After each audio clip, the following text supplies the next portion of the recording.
वालेकुम sir. Sugar का heart का मरीज़ है, मकान मेरा किराए ते रोज़गार मेरा रिक्शा सिर्फ जिन्नी दिहाड़ी लगती घर के खर्चे पूरे नहीं होंगे। पेट्रोल इन्ना को महंगा है, घर एक टाइम पकता एक टाइम नहीं पकता है, तो इन्नी को मजबूरी हो कि मेरे को दवाई ऐसे पैसे नहीं गए। शुगर की ना दवाई खा रहा तो ना ही मैं हार्ट की खा रहा हूँ, तो मेरे पैरों से जख्म हो जाते रहने। तो मेहरबानी करके मुझे दवाइयाँ लै दो अगर सर। बेटियां ही मेरी हैं तो मेरा बेटा कोई नहीं है, बेटियां भी जवान है तो मैं कला ही कमाने लगा वहाँ 600-700 कमाना जो घर का खर्चा भी नहीं पूरा होता।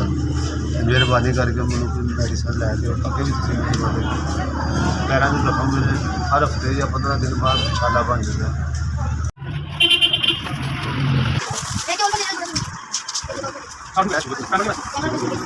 अस्सलामुअलैकुम। मुझे पूरे महीने की दवाइयाँ मिल गई 3100 रुपये दी। मेरा पूरा महीना स्कूल लग जाएगा। जिन्होंने भी तुम लैके दी दवाइयाँ अल्लाह ताला तुहानू खुश रखे, अल्लाह ताला तुहाडी जिंदगी करे, उम्र दराज करे तुहाडी। इस तरह अल्लाह ताला तुहानू मदद करता रहे। SBS तुहाडी बहुत मेहरबानी सर, अल्लाह ताला तुहानू खुश रखे।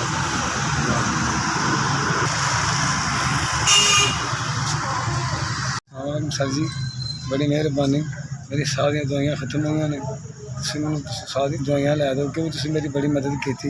दुआ करेंगे सर तो मैं महीने दवाइयाँ लै दो। बस मेरी फौत होगी तो मैं किस तरह दवाइयाँ भी लवां, तो किस तरह बच्चों को पूरा करा, तो मेरे को नहीं इस तरह हो सकता। तो बड़ी मेहरबानी मालिक, मैं दवाइयाँ लै दो, मैं दुआ कराँगा।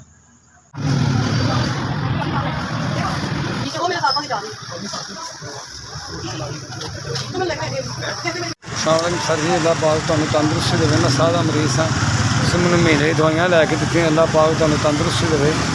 तो तुम मैंने महीने दवाइयाँ लैके दी, अल्लाह पाक तुहानू तंदुरुस्ती देवे, बच्चों की खैर करे मारे।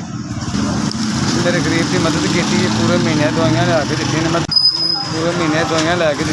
बड़ी मेहरबानी, मैं तुहाडे बड़ा खुश हाँ।